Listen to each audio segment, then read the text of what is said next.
Madame, monsieur, bonjour à toutes et à tous. Soyez les bienvenus ici dans l'amphithéâtre de l'IH2EF pour un nouveau numéro de votre émission Au Périscope, aujourd'hui consacré à la labellisation des établissements et en particulier au label E3D, école ou établissement en démarche globale de développement durable. Nous sommes ensemble pour une heure comme d'habitude pour débattre de ce sujet et vous le savez, vous aurez la possibilité de réagir aux propos de nos intervenants sur la plateforme X avec le hashtag Au Périscope.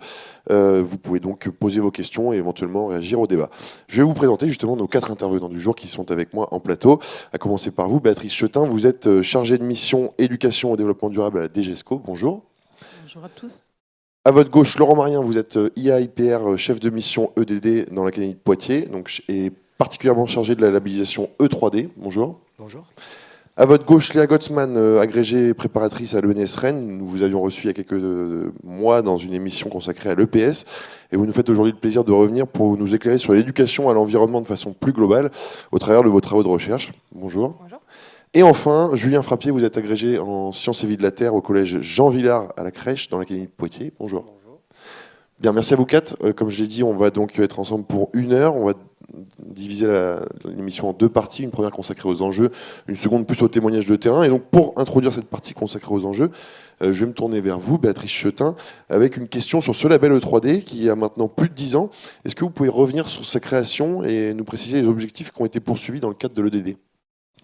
Oui, donc pour revenir sur sa création, je vais replacer cette labellisation dans l'histoire de l'éducation au développement durable. Au sein de notre ministère, on a d'abord parlé d'une éducation à l'environnement et c'est au début des années 2000 que les termes éducation au développement durable ont été utilisés et que s'est construit progressivement les fondements de cette éducation transversale, que se sont construits progressivement les fondements de cette éducation transversale. Donc en 2004, une première circulaire de généralisation de l'éducation au développement durable. Et puis, progressivement, la construction de ces fondements aussi. Dans les fondements de l'éducation au développement durable, on va retrouver 2 piliers. Le premier pilier, c'est connaître et comprendre, en lien avec les enseignements. Et le second pilier, c'est agir. Et donc, tout naturellement, au bout de quelques années, donc j'ai évoqué cette circulaire de 2004, l'idée d'une labellisation qui vienne reconnaître les écoles, les établissements particulièrement engagés dans une démarche globale, comme vous l'avez dit dans le terme label E3D. Il y a un mot qu'on n'entend pas, c'est le mot global, mais qui est un mot important aussi. Démarche globale d'éducation au développement durable. Et donc, l'idée de ce label, c'est vraiment qui se crée en 2013, hein, donc une petite dizaine d'années après la première circulaire sur l'éducation au développement durable, de reconnaître l'engagement. L'idée, c'est vraiment de reconnaître l'engagement global de l'école, de l'établissement scolaire, pour cette éducation au développement durable. Alors très concrètement, ça se traduit comment une démarche globale ? Alors, il y a plusieurs principes qui fondent cette démarche globale, mais la première attente, c'est celle d'un engagement collectif au sein de l'école et de l'établissement. Donc d'un engagement de la communauté éducative le plus largement possible. Donc ça veut dire que travaillent ensemble à cette démarche, bien sûr les enseignants, les élèves, les personnels de direction, les personnels d'éducation, mais aussi les personnels de l'établissement, les personnels qui gèrent la restauration scolaire, les espaces extérieurs, l'entretien des espaces intérieurs, et ce sont vraiment des acteurs très très importants, mais également les familles aussi qui font partie de cette communauté éducative. Alors vous le disiez, aujourd'hui 10 ans pour ce label E3D. Quelles sont les perspectives sur l'avenir ? Est-ce qu'il y a des objectifs chiffrés notamment ? Oui, il y a des objectifs chiffrés qui figurent notamment dans les 20 mesures pour la transition écologique à l'école, c'est un engagement qui a été publié à la fin du mois de juin 2023. Et donc cet engagement chiffré, donc nous sommes actuellement à 12 500 structures scolaires qui sont labellisées en France. Cet engagement, il donne pour objectif d'arriver à 20 000 structures scolaires labellisées en 2025 et 100% d'écoles et d'établissements labellisés en 2030. Donc c'est un engagement fort pour le développement de ce label, donc une perspective de généralisation à l'ensemble des écoles et des établissements scolaires de cette démarche globale. Aujourd'hui, c'est quoi? Est-ce que c'est bien réparti entre les écoles, collèges, lycées, ou est-ce qu'il y a des établissements qui sont peut-être plus représentés? Alors on a une mobilisation, on va dire des résultats en termes de labellisation qui sont un peu plus élevés pour le second degré, donc pour les collèges notamment, et pour les lycées, et un petit peu moins de fait pour les écoles. Il y a une explication peut-être la plus évidente. C'est vrai que les établissements du second degré sont un peu plus habitués à ces démarches de labellisation. Il y a d'autres labels qui s'adressent spécifiquement aux établissements du second degré. Et puis, on a aussi des tailles d'établissements qui sont un petit peu différentes et qui peuvent faciliter des démarches globales comme ça et des démarches collectives. Mais justement, pour veiller à entraîner l'ensemble des structures scolaires, avec cet objectif de développement et la généralisation souhaitée, il y a aussi une modification de la forme du label. Et ça a été introduit par la circulaire de 2020. Donc les structures scolaires ont la possibilité de candidater à titre dit individuel, donc à l'échelle de l'école, du collège ou du lycée. Mais le ministère propose aussi et pousse à une labellisation de territoire, donc qui engage plusieurs établissements scolaires sur un même secteur, sur un même territoire, et donc qui font travailler ensemble. Ça peut être un collège et ses écoles, ça peut être un bassin ou un réseau pédagogique, ça peut être une circonscription, ça peut être un réseau d'éducation prioritaire, une cité éducative. Donc là, il y a aussi une possibilité d'entraîner plus largement et puis finalement d'entrer plus facilement dans cette démarche-là, dans un collectif. Alors j'allais vous poser une autre question, c'est aujourd'hui il y a beaucoup de labels en France, peut-être aussi dans l'éducation nationale. Comment aujourd'hui emmener tous ces établissements en leur disant, bah voilà, d'ici 2030, vous devrez être 100% des établissements à être labellisés avec ce label-là? Comment lui donner de la cohérence à ce label? Alors, la réflexion, c'est une réflexion, enfin le point que vous soulevez est un point intéressant, effectivement.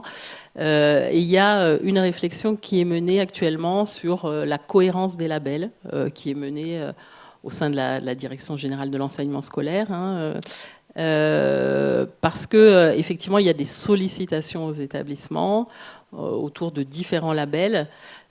Qui ne sont pas exactement, qui ne travaillent pas exactement les mêmes objets, mais ce sont des objets qui ont des points de rencontre.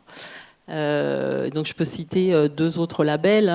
C'est le label EduSanté, dans le cadre de l'école promotrice de santé, et le label Égalité filles-garçons également.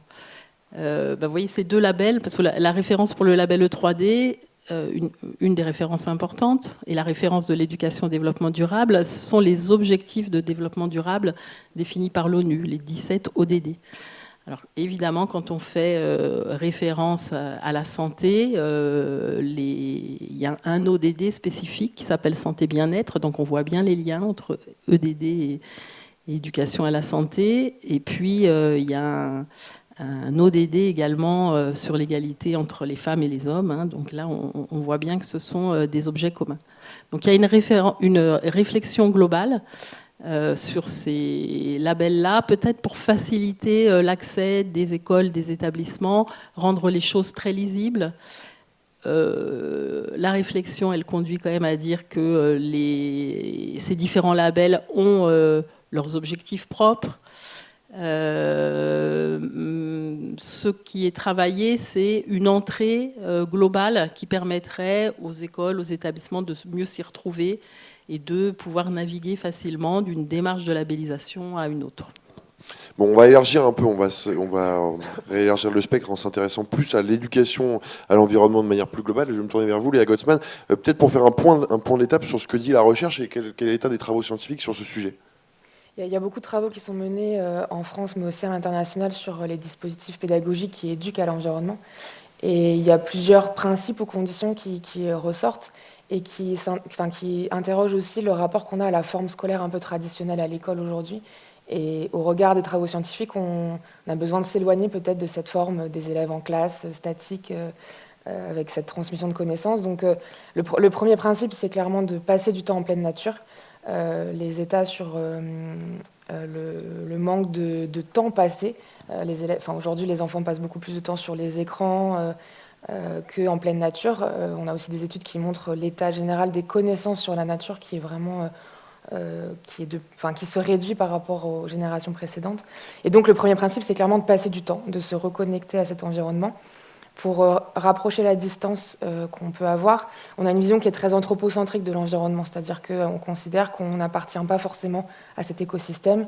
Et donc l'enjeu, c'est aussi de se rapprocher de cet environnement et du coup de réduire la distance d'un point de vue aussi sensible et corporel par rapport à ça. Ensuite, il y a un deuxième principe, c'est évidemment transmettre des connaissances sur l'environnement, mais d'un point de vue systémique, c'est-à-dire de ne pas aborder les choses que d'un point de vue disciplinaire, mais aussi de pouvoir rendre compte sur des thématiques générales pour pouvoir avoir cette dimension systémique. Et il y a même des auteurs qui vont jusqu'à une éducation aux politiques, c'est-à-dire d'avoir un regard critique aussi sur le système de consommation dans lequel on est, sur aussi le rapport qu'on a à l'environnement. Et donc c'est transmission de connaissances, mais d'un point de vue aussi un peu critique et neutre. Et peut-être un troisième principe et je rejoins les propos tout à l'heure sur la démarche globale, c'est de sortir aussi d'une vision qui est parfois centrée sur les éco-gestes individuels et de sortir de cette vision qui cherche parfois à déculpabiliser parce que j'ai fait mes éco-gestes et j'ai fait mon travail du quotidien, mais justement de revenir à cette vision globale et critique pour interroger l'ensemble des composantes du système et de ce qui pose problème aujourd'hui à l'échelle globale et pas uniquement mon éco-geste individuel. Si on va au-delà, quels sont les enjeux par rapport aux dispositifs institutionnels comme justement ce label E3D aujourd'hui ? Justement, c'est cette démarche globale et collective qui est importante. On voit bien que les enseignants qui sont engagés dans ces dispositifs-là, ils sont engagés parce qu'ils ont une sensibilité particulière. Donc là, la question, c'est aussi maintenant comment est-ce qu'on forme mieux et on accompagne les équipes pédagogiques sur cette thématique-là. C'est souvent des enseignants qui ont développé des dispositions dans le cadre de soit leur parcours personnel, soit dans le cadre d'engagement associatif. Ça, on le repère dans les études. Donc c'est comment aussi aujourd'hui on forme mieux les enseignants, à la fois en termes de connaissances sur l'environnement, mais aussi en termes d'accompagnement des élèves en pleine nature. Comment est-ce que je gère une classe en pleine forêt ? Comment je sors de cette forme scolaire traditionnelle à laquelle on est formé ? C'est-à-dire, j'ai des élèves qui sont assis face à moi, je transmets des connaissances. Comment est-ce que du coup on accompagne les collègues pour que on sorte de ce système-là, on soit amené aussi à répondre à des questions qui peuvent amener à des débats éthiques, politiques. Quand je disais tout à l'heure sur l'éducation politique, c'est aussi comment on appréhende ces questions-là qui sont moins figées que des savoirs disciplinaires qu'on avait peut-être avant.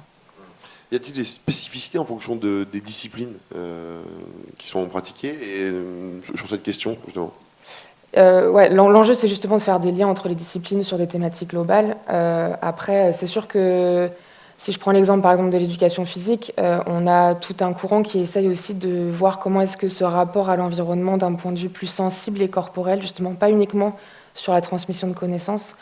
On le voit dans les études que c'est pas la quantité de connaissances qui fait qu'on a des comportements pro-environnementaux. C'est beaucoup plus le rapport sensible et empathique à la nature. C'est le sentiment d'y appartenir, justement. C'est le fait de se sentir appartenir à ce système-là. Et donc, il y a un vrai enjeu aussi de passer par la sensibilité, par le fait de se reconnecter émotionnellement, de prendre le temps aussi en pleine nature, et donc de sortir justement de cette transmission de connaissances. Donc le PS, en lien avec les autres disciplines, a une vraie particularité par ce rapport au corps. Ça se traduit comment concrètement sur une session de PS, par exemple ? Comment on se reconnecte à la nature ? Est-ce que l'enseignant va dire aux élèves reconnectez-vous, pratiquez en vous reconnectant à la nature ? Ça passe par un des dispositifs pédagogiques. Donc on travaille justement là-dessus, sur quels sont les dispositifs pédagogiques aujourd'hui qui permettent cette reconnexion-là. Mais ça nécessite de s'éloigner des sports traditionnels Si je prends un exemple en cours d'orientation, on a une forme traditionnelle qui est de chercher des balises le plus vite possible en pleine nature, donc qui va un peu à l'opposé de cette ambition de vouloir passer le plus de temps en pleine nature et de mieux le connaître. Donc il y a des propositions qui justement cherchent à faire des parcours en pleine nature où on s'intéresse plus à l'expérience que les élèves vont vivre, passer sous un tronc d'arbre, prendre du temps, s'allonger dans l'herbe, écouter les bruits, plutôt que d'aller chercher des balises de façon un peu déconnectée. Donc c'est des réflexions qui sont en cours, mais ça interroge aussi le rapport à la culture qu'on a, le rapport au sport. Voilà, donc, mais c'est des enjeux qui sont fondamentaux aujourd'hui. Et quand on s'intéresse à l'expérience que vivent les élèves dans ces dispositifs-là en pleine nature, on se rend compte, en termes d'émotion, en termes de rapport à l'autre, qu'il y a vraiment des vraies plus-values et qu'il faut développer encore plus ces dispositifs-là. Bon, bah, c'est parfait, ça me fait une bonne transition vers les exemples terrain. On va s'intéresser dans quelques instants, mais avant cela, je vous propose de découvrir la Minute Jury. Celle vous est présentée par Raphaël Mata-Duvigneau. Erasmus+, bonne pratique, e-twinning, Euroscol, école maternelle bilingue Élysée, école ambassadrice du Parlement européen, E3D et j'en passe. Autant de labels qui prolifèrent à l'éducation nationale. En effet, les labels sont désormais si répandus que même s'ils n'en comprennent pas toujours la signification, les citoyens ne peuvent les ignorer. En vérité, le procédé du label connaît depuis quelques années un très fort engouement auprès des pouvoirs publics qui semblent y voir une manière alternative, et disons-le peu coûteuse, pour l'État de contrôler et ou d'encadrer les comportements des entreprises, des particuliers, voire des personnes publiques elles-mêmes, comme les EPLE. Mais juridiquement, quel est leur impact ? Une réponse rapide et claire pourrait être la suivante. Aucun. Une fois n'est pas coutume, je ne parlerai pas directement du sujet, mais tenterai plutôt de replacer cette tendance dans un contexte plus général d'analyse des nouvelles modalités d'action de la puissance publique. Un label est tout document, certificat ou attestation qui prouve que les ouvrages, les produits, les services, les procédés ou les procédures en rapport avec un objet particulier remplissent certaines caractéristiques pour obtenir ce label. Il n'y a pas de définition juridique précise du label. Toutefois, il s'appuie toujours sur un cahier des charges dont le respect des critères conditionne son obtention. Par ailleurs, les labels ne sont pas obligatoires et les organismes labellisés se sont donc engagés dans une démarche volontaire pour l'obtenir. Il existe des labels privés, mais aussi et surtout des labels publics. Ces derniers représentent des outils au service des politiques publiques. En effet, la labellisation constitue une démarche originale de la puissance publique qui ne s'inscrit pas de manière claire dans une catégorie juridique bien délimitée et s'applique à des domaines très diversifiés.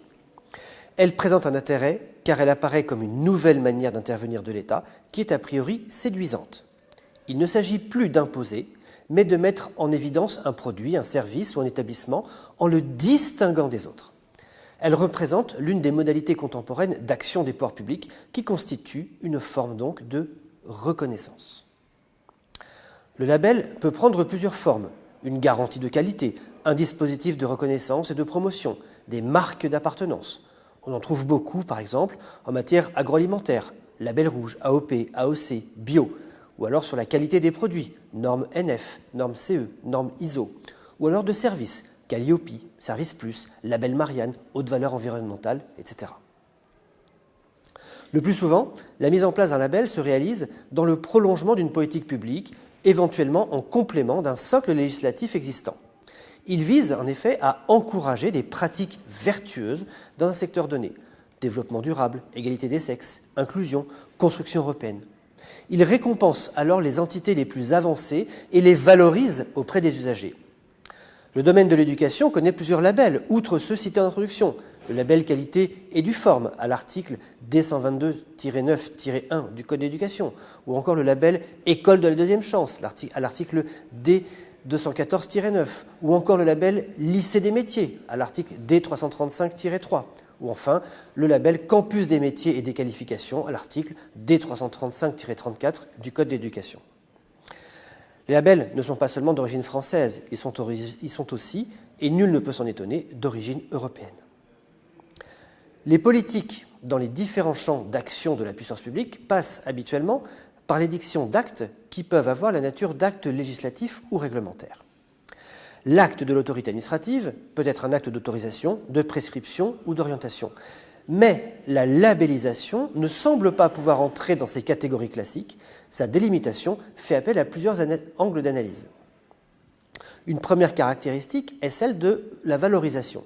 Valoriser, c'est d'abord donner une plus grande valeur marchande à un produit.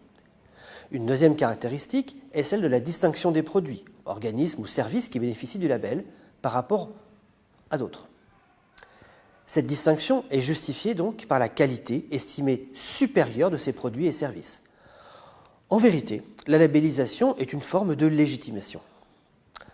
On le voit, la logique qui inspire la labellisation n'est plus une logique autoritaire, une logique de commandement, mais une logique d'accompagnement ou d'encouragement, les autorités attribuant les labels étant très diverses.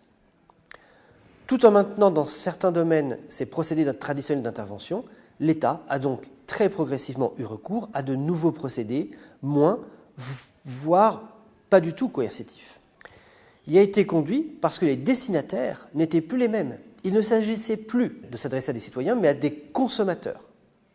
La logique qui guide les pouvoirs publics est celle de l'accompagnement, en ce sens que ces derniers doivent intervenir de manière souple. Ils doivent être, à leur manière, une nouvelle forme de main invisible. La fonction de la labellisation semble être triple donc. Identifier, distinguer, valoriser. Ces considérations sont une illustration du droit souple, caractéristique aujourd'hui des transformations de modes de production normative. Si vous me passez l'expression, les labels attribués apparaissent un peu comme une sorte de bénédiction laïque donnée par ces derniers à toutes sortes d'activités, produits, établissements ou services. Je l'ai déjà dit.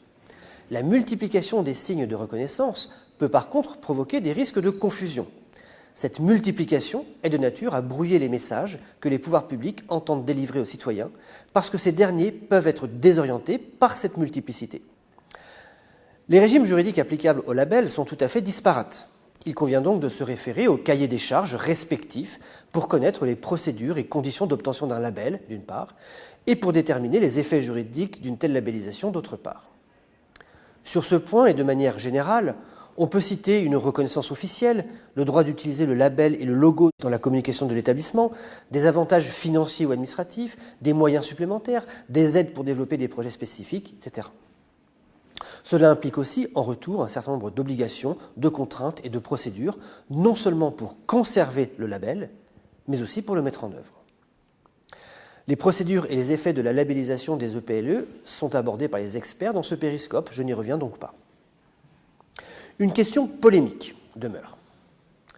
La course au label conduit à ce que les établissements ne souhaitent pas se faire remarquer par l'absence de telle ou telle reconnaissance. Certes, le label repose sur le volontariat, mais l'un des effets est que, pour démontrer sa qualité au sens large, chaque établissement voudra les obtenir, sinon tous, du moins un certain nombre. Si cela peut avoir plusieurs vertus, cela peut aussi produire certains effets pervers. Dès lors, on ne parle plus de labellisation, mais de normalisation, voire de standardisation des comportements. Or, comment concilier avec le principe de l'autonomie des EPLE, établissements publics administratifs autonomes en charge d'un service public national? C'est bien la question. Je le rappelle, en vertu de l'article R421-2 du Code de l'éducation, l'EPLE est censé disposer d'une autonomie pédagogique et éducative. Il adopte un projet d'établissement qui détermine l'horizon et la cohérence des activités. Créé par la loi Fillon de 2005, un décret du 27 janvier 2010 a détaillé la composition et le fonctionnement d'un conseil pédagogique d'établissement. Il existe donc bien une certaine autonomie. Chaque EPLE doit pouvoir développer son propre projet et déterminer quelles actions doivent être prioritaires. À cela s'ajoutent des processus de différenciation entre les EPLE, ce qu'on appelle l'effet établissement, et entre les territoires sur lesquels ils œuvrent. L'effet pervers que je souligne avec provocation est donc le suivant. Face à cette course à l'échalote que peut représenter cette course au label, quelle est, en définitive, la marge d'autonomie des établissements? L'avenir nous le dira bien. Mais en vérité, et dernière provocation de ma part, et si l'autonomie de l'EPLE résidait dans la volonté affichée de se démarquer en n'étant pas labellisé? Merci beaucoup Raphaël pour cette minute juriste. Je le disais juste avant, on va passer sur notre deuxième phase consacrée aux exemples terrain. Et donc on va s'intéresser à nos deux témoins de l'Académie de Poitiers. Pardon. À commencer par vous, Laurent Marien. Je rappelle, vous êtes IAIPR, chef de mission EDD dans l'Académie de Poitiers, notamment chargé de la labellisation E3D. On va s'intéresser à l'exemple de votre académie. Quelle est l'impulsion académique dans l'Académie de Poitiers, par exemple, pour commencer? En termes de résultats ou Oui. en termes de mobilisation? Bon, on va commencer par la mobilisation, peut-être. Alors, en termes de mobilisation, je crois que l'Académie s'est plutôt bien mobilisée, depuis les cadres jusqu'aux élèves. Très concrètement, Madame la rectrice a souhaité par exemple l'établissement d'une feuille de route qui intègre évidemment la labellisation E3D. Elle a porté aussi le message, notamment à l'occasion des réunions de rentrée en direction des chefs d'établissement, des corps d'inspection aussi. Donc il y a une mobilisation des cadres qui était assez forte, une sensibilisation qui a été assez forte. Et ensuite, notre rôle au niveau de la mission EDD, évidemment, de l'Académie, a été de poursuivre cet effort en direction des enseignants, d'une part, alors à l'occasion de formations d'initiatives locales, de formations continues, par exemple, dans le cadre du plan académique de formation, et puis également en direction des élèves, avec deux pistes qui sont poursuivies aujourd'hui. Les élèves qui sont notamment des élus lycéens ou collégiens, donc qui relèvent des conseils de la vie collégienne et conseils de la vie lycéenne. Et le deuxième élément, évidemment, la deuxième focale, c'est l'entrée par les éco-délégués, qui là aussi sont présents dans pratiquement tous les établissements aujourd'hui. Alors de manière plus ou moins égale, si j'ose dire, en tout cas avec des modes aussi parfois de nomination un peu différents. On promeut évidemment une élection. Ici ou là, on a encore quelques groupes de volontaires, ce qui peut paraître important quand même de continuer à mobiliser ces élèves qui sont tout simplement volontaires pour s'engager sur cette démarche-là.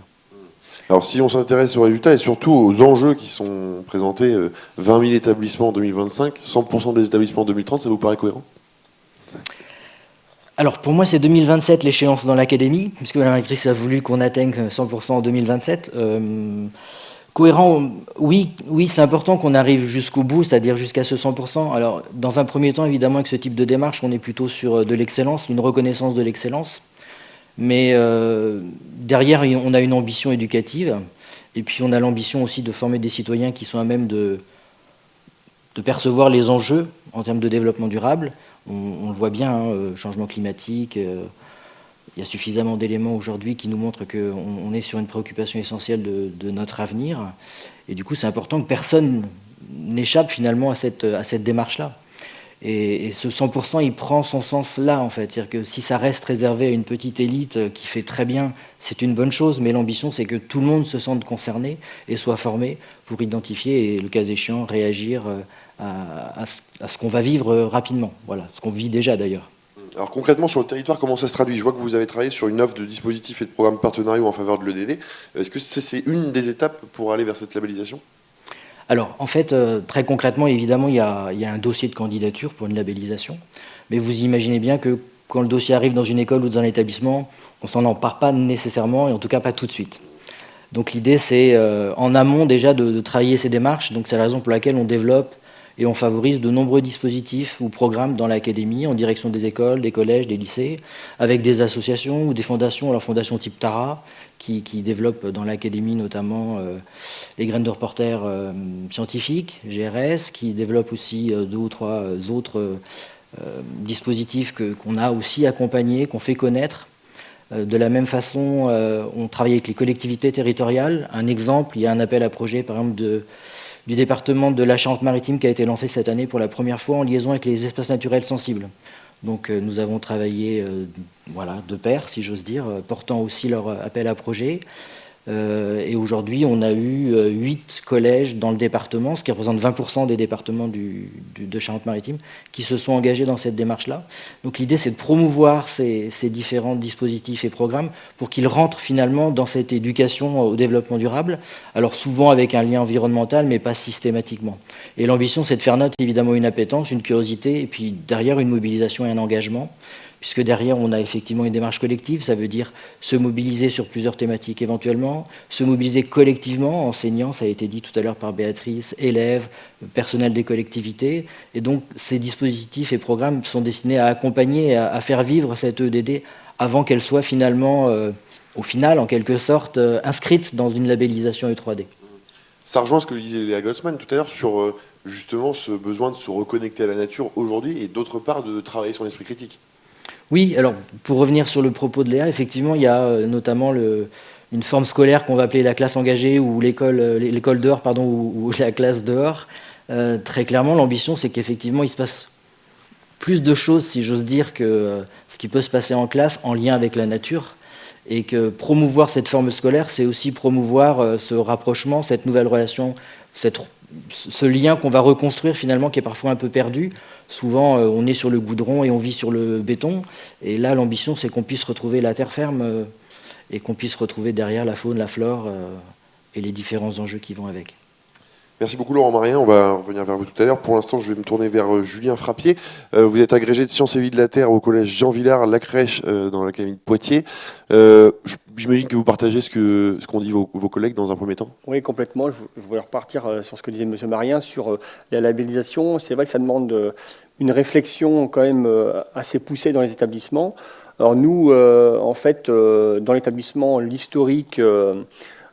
on peut commencer par l'historique. Tout a débuté en fait par le projet Écorce, donc qui mêlait en fait des thématiques sur l'environnement entre école primaire et collège, et donc et aussi le côté sensible, puisque on était fortement à l'extérieur des établissements.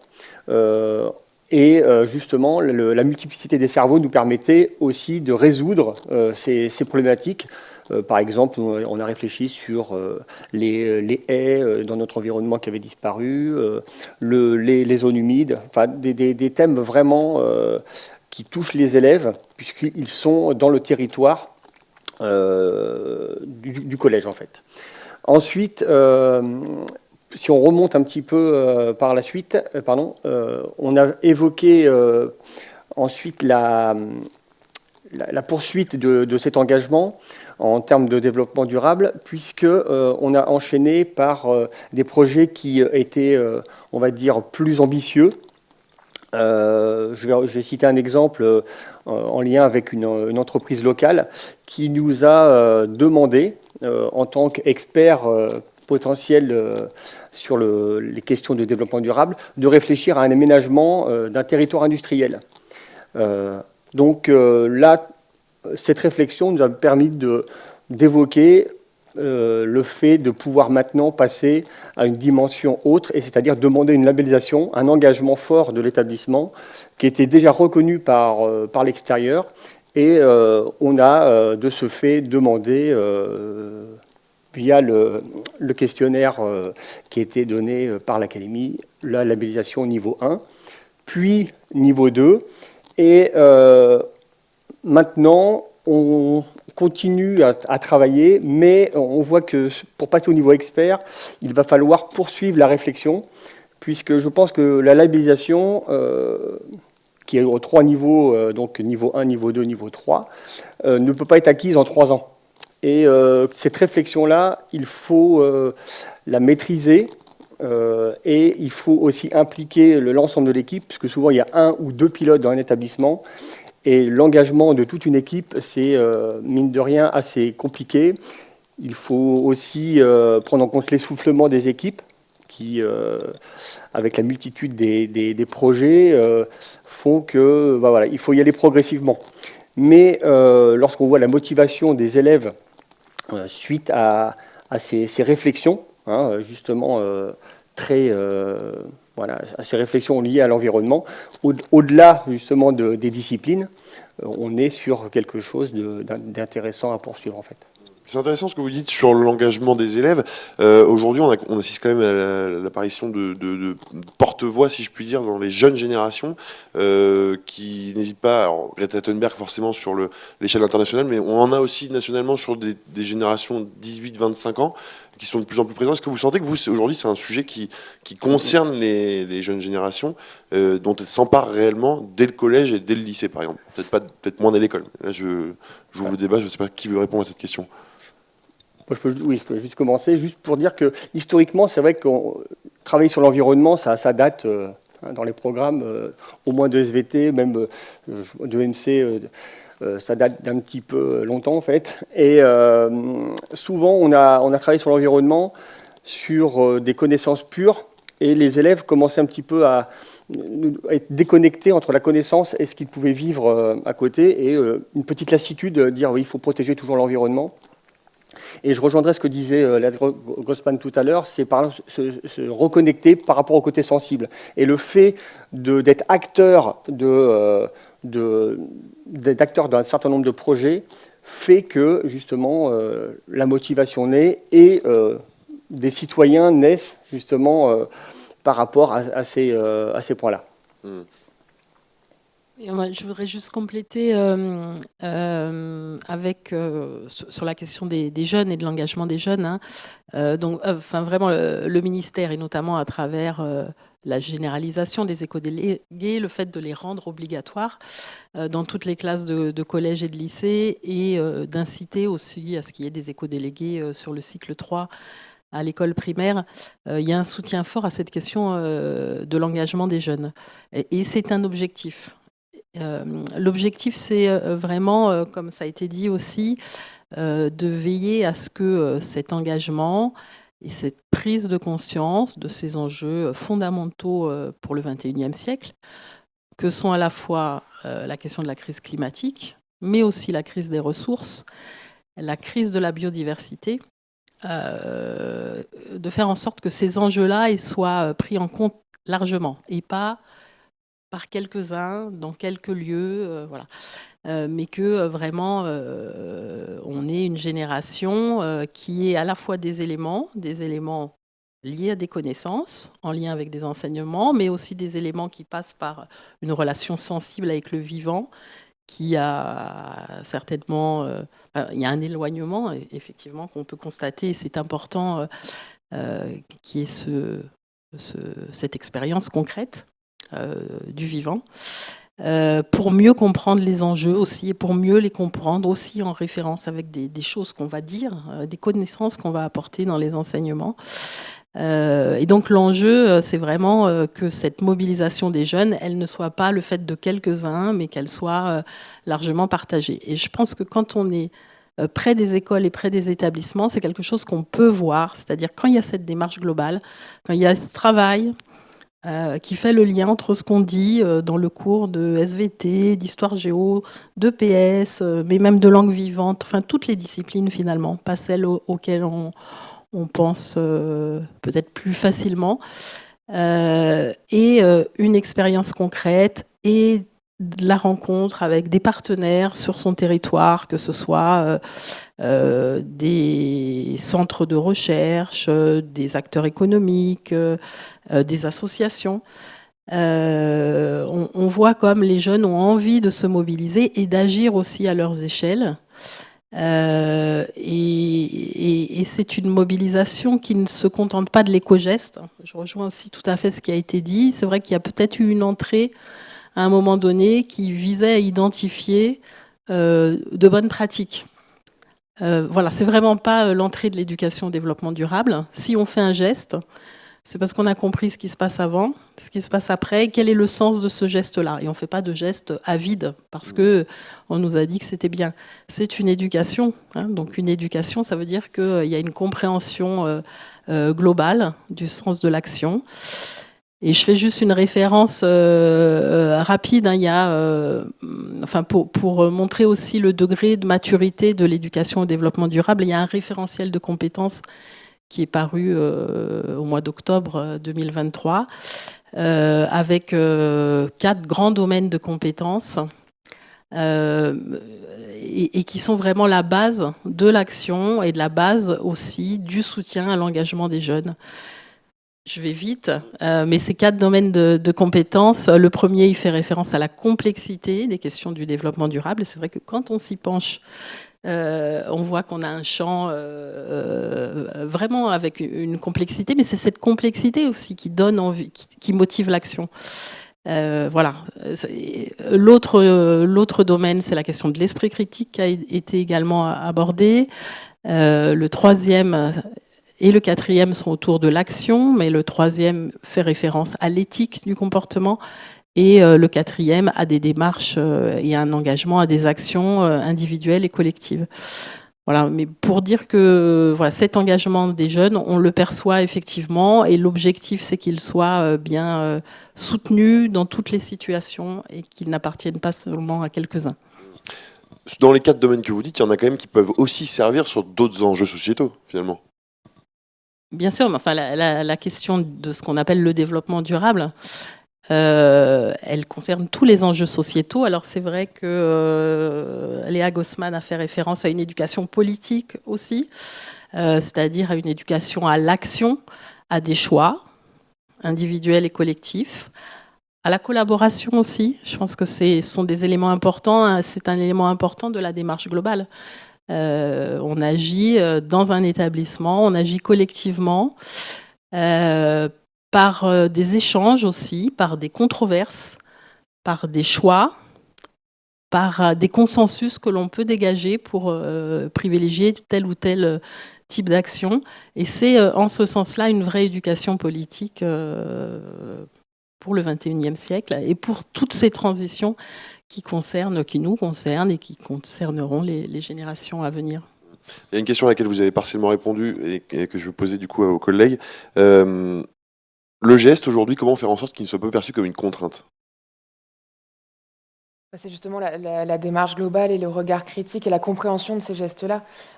Les jeunes, ils ont envie de s'engager et en même temps, le rendre positif, c'est aussi une façon de réduire aussi l'anxiété que ça peut générer. Les jeunes générations, oui, elles sont plus engagées, les chiffres, ils sont là aussi. Mais en même temps, il y a des phénomènes aussi d'éco-anxiété et d'inquiétude qui sont très importants sur les générations. Donc c'est comment rendre ces gestes-là pas contraignants. On a eu plein d'actions dans les établissements qui étaient d'aller ramasser des déchets dans des zones locales. C'est plutôt comment rendre la chose positive, justement sur un rapport plus positif à l'environnement. Et surtout bien comprendre, c'est ce que disaient tout à l'heure les collègues, sur comment on comprend le système global et qui du coup donne du sens aux gestes que je fais. Et de sortir vraiment de cette vision du geste individuel pour un esprit critique et un sens à ça, quoi, c'est sûr. Oui, vous voulez compléter ? Le geste est compris, il n'y a plus de contraintes en fait. Oui. Il y a plutôt une adhésion. On pense souvent au tri, par exemple, qui est un geste aujourd'hui qui est rentré dans les mœurs, mais qui, pour certains, est encore perçu comme une contrainte. Alors que pourtant, on comprend l'intérêt. Vous voyez ce que je veux dire ? C'est toujours, je dois faire quelque chose en plus, pourquoi je le fais en plus ? Les élèves, les gestes, ils les voient aussi, ils comprennent vraiment trier, ils voient très bien la finalité.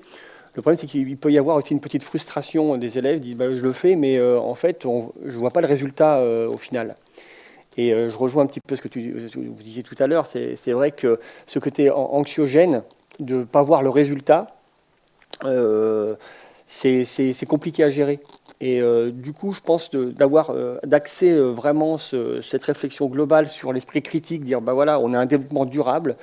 Moi, je le vois par rapport à l'entreprise qui nous avait sollicité. C'est une plateforme logistique, donc il y a beaucoup de transport par camion. Donc on se dit, oui, mais là, c'est pas logique par rapport à ce qu'on voit en ce moment. On parle du ferroutage, etc. Mais non, mais là, il n'y a pas de possibilité de faire autrement. Mais on a une volonté d'aménager. Donc il faut tout associer et avoir cette réflexion globale. Même si à un moment donné, vous le soulignez tout à l'heure, qu'un acte, il n'est peut-être pas forcément, on va dire, transposable tout le temps et partout. Mais avoir au moins cette réflexion, je pense que si on arrive à faire émerger ça dans la tête des élèves, je pense qu'on a gagné, puisque ils auront réfléchi de manière globale et je pense que c'est un axe important.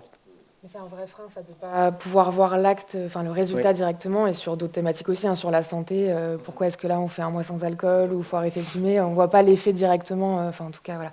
Et c'est surtout l'effet contrainte aussi, votre question, c'est comment est-ce qu'on aménage les environnements et les opportunités d'action pour les élèves ? Comment aussi on repense les établissements, les cours de récréation, l'accès par vélo, voie cyclable, pour aussi encourager. Il y a un vrai enjeu sur les mobilités actives, par exemple, qui répond à la fois aux enjeux environnementaux et aux enjeux de santé, comment on sort du modèle individuel de la voiture. Mais ça passe par un aménagement conséquent des établissements scolaires pour qu'on puisse venir en vélo en toute sécurité, et puis même la végétalisation des établissements, c'est aussi un enjeu. Donc c'est pas que mon comportement, mais c'est comment est-ce qu'on offre les opportunités d'action à partir de l'aménagement de l'environnement qu'on offre aux élèves. Vous voulez compléter ? rebondir sur l'exemple de Léa sur les mobilités actives, enfin en tout cas le vélo. C'est là où on voit bien la logique, hein, cette question-là. Par exemple, on peut la travailler en référence aux enseignements sur les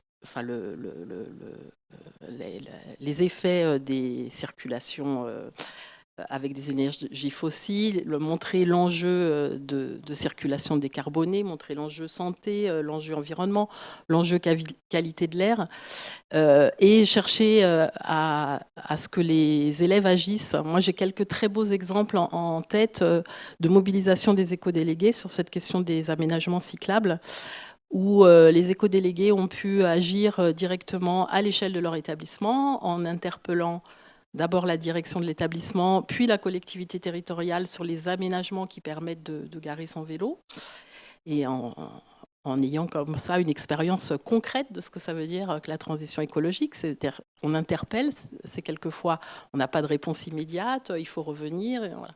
Mais nos éco-délégués, ils ont une vraie légitimité à agir dans l'établissement et sur leur territoire et à interpeller différents acteurs.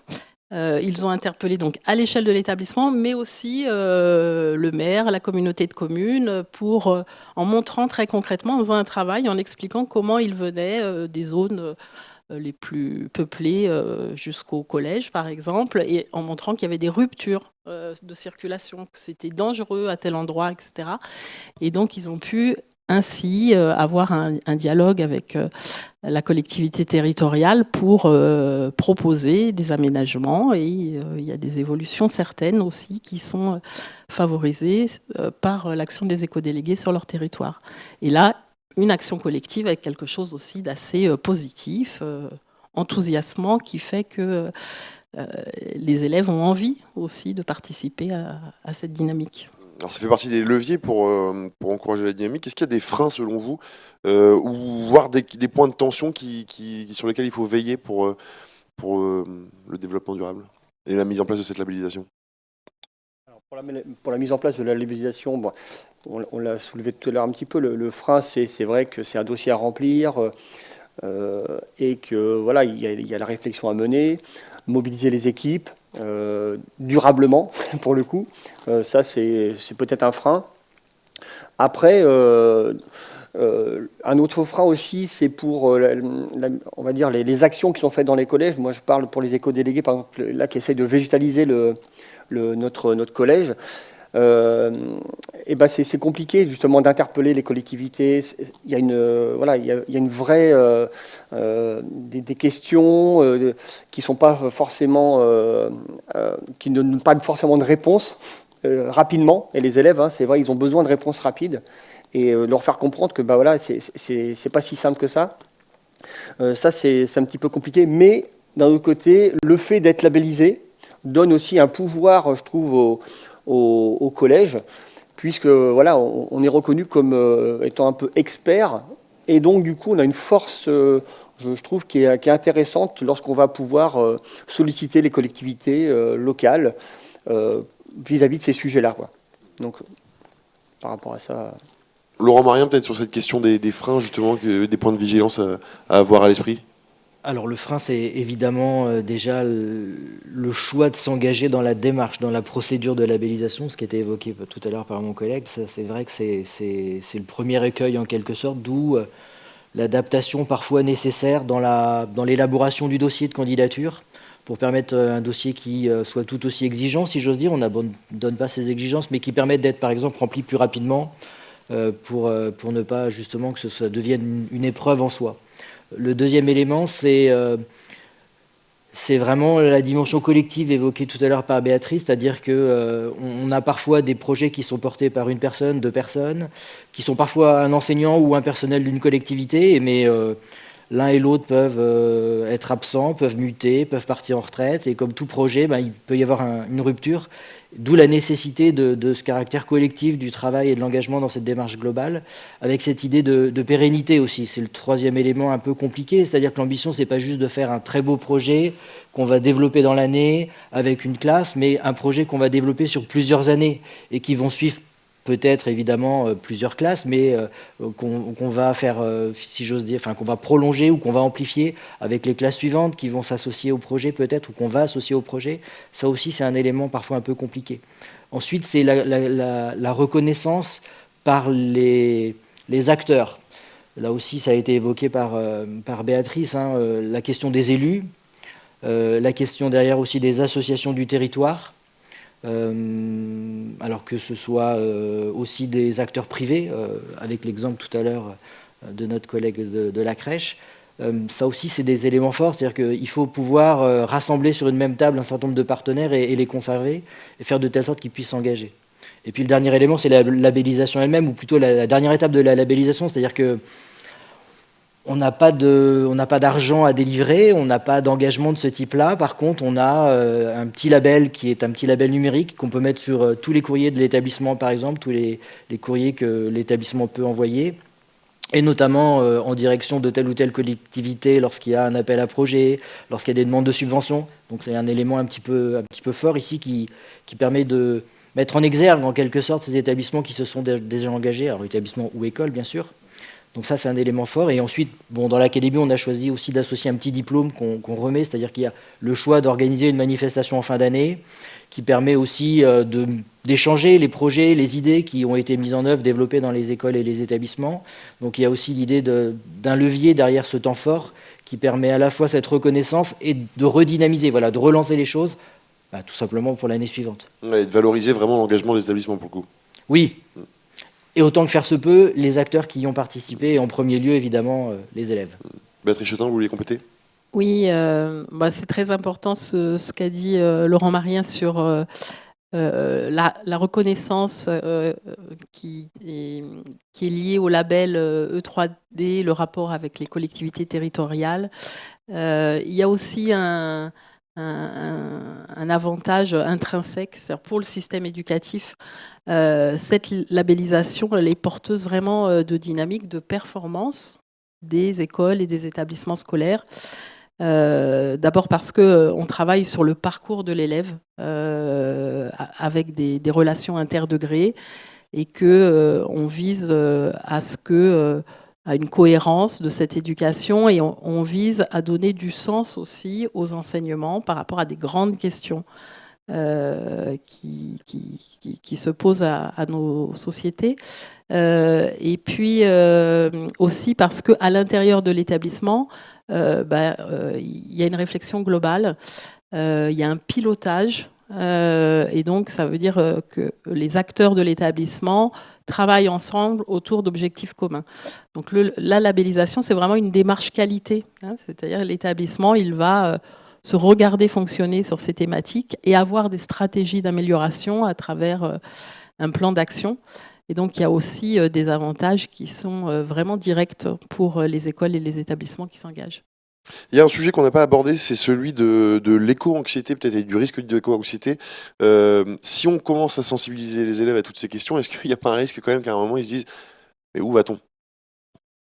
On en a parlé un petit peu tout à l'heure sur comment rendre aussi les actions positives et vers un avenir plus vertueux. Après, il ne faut pas non plus se cacher que quand on s'intéresse à cette question-là, de toute façon, ça laisse un avenir qui est quand même pas très réjouissant. Donc, ce qu'il faut avoir, c'est la complémentarité entre les actions. On a à un moment beaucoup eu d'actions sur la fresque du climat, par exemple, qui se sont développées et qui maintenant sont peut-être complétées avec d'autres ateliers. Par exemple, il y a l'atelier d'automne ou d'autres actions qui permettent d'aller jusqu'au bout du processus sur quelles sont les actions du coup qui permettent de répondre à l'aspect systémique que la fresque du climat met en avant. Donc on revient un peu à cette idée que on peut être sûr de l'apport de connaissances sur la gravité de la situation, mais il faut du coup donner les leviers d'action et les opportunités d'agir pour que cet avenir qui n'est pas hyper radieux quand même puisse permettre aux élèves de s'engager à son échelle. Mais c'est aussi comment... je trouve aussi qu'il y a cette question de déculpabiliser un petit peu, c'est-à-dire que oui, il faut réduire notre consommation, il faut il faut moins prendre l'avion, il faut moins se déplacer. Pour autant, c'est aussi une gestion des dilemmes, quoi. Et je trouve que nous, en formation, on essaye d'appréhender ça sous la forme des dilemmes. Est-ce que je fais vivre à mes élèves un super voyage en Martinique pour leur faire de la plongée et qu'ils découvrent un espace naturel fou, mais quitte à ce que du coup leur impact carbone soit important. Donc comment est-ce que je gère ça? Est-ce que je me reconnecte au local, mais en même temps je sais que c'est une expérience qui sera peut-être moins marquante. Donc tant qu'on explicite ces dilemmes-là et du coup l'impact de chaque choix, je trouve que ça permet quand même aux élèves de prendre conscience des effets, mais sans non plus les priver de ce qui fait notre culture et de ce qui fait aussi on va dire les joies de vivre aussi et de découvrir l'environnement, quoi. Tout est question de cohérence au final dans le discours. Ouais, complètement. Vous voulez compléter, Laurent Marien? C'est effectivement d'échapper dans la mesure du possible au discours un peu catastrophiste. Et puis dans un second temps aussi, pouvoir montrer aussi finalement les succès des différentes actions qui sont conduites. Une mare pédagogique, un jardin pédagogique, la vie qui s'y développe, la réussite du tri éventuellement, le garage à vélo qui devient trop petit peut-être parce que de plus en plus viennent en vélo. Voilà, tous ces éléments, les îlots de fraîcheur à l'intérieur d'une cour, qu'elles soient plus ou moins couvertes ou pas. Voilà, il y a des petits éléments comme ça qui sont un peu déterminants. La présence d'une ruche qui vont aussi rassurer les élèves et puis plus largement les acteurs. Bon, on arrive au terme de cette heure de débat. Il nous reste 4 minutes. Je vous propose d'en avoir une chacun. Je vais vous demander, on dit qu'on a fêté les 10 ans cette année du label E3D. On va se projeter dans 10 ans. Et selon vous, où en sera-t-on dans cette manière de s'emparer de l'éducation au développement durable dans 10 ans dans les établissements? Comment ça se traduira selon vous? Est-ce qu'on aura avancé sur le sujet? Est-ce que 100% des établissements seront labellisés? Je le souhaite. Voilà, votre vision pour 2034 si on se projette. Oui, alors en 2034, donc la labellisation est généralisée est à 100% depuis quelques années.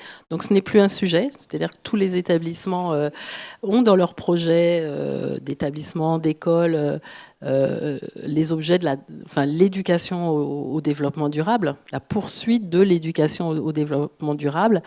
Et l'engagement à toutes les transitions écologiques, énergétiques, environnementales, etc.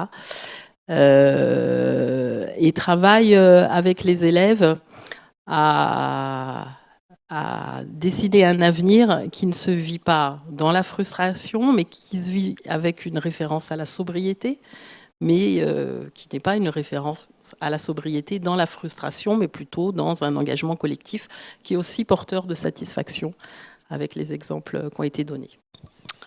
Laurent Marien? Je verrais bien un établissement solidaire en interne, entre les différents personnels, les différents acteurs, avec les élèves, solidaire vers l'extérieur aussi, sur le territoire, avec les populations éventuellement, alors commencer par les parents d'élèves bien sûr, mais au-delà, avec évidemment le lien fort avec les élus. Et puis solidaire aussi dans les projets qui vont se développer, y compris en direction de la solidarité internationale par exemple, mais aussi très localement, dans leur quartier. Ce serait évidemment un élément déjà moteur. Mais je pense que ce serait déjà un bon aperçu de cet établissement dans 10 ans. Il commence à être bien l'établissement. Léa Gossman?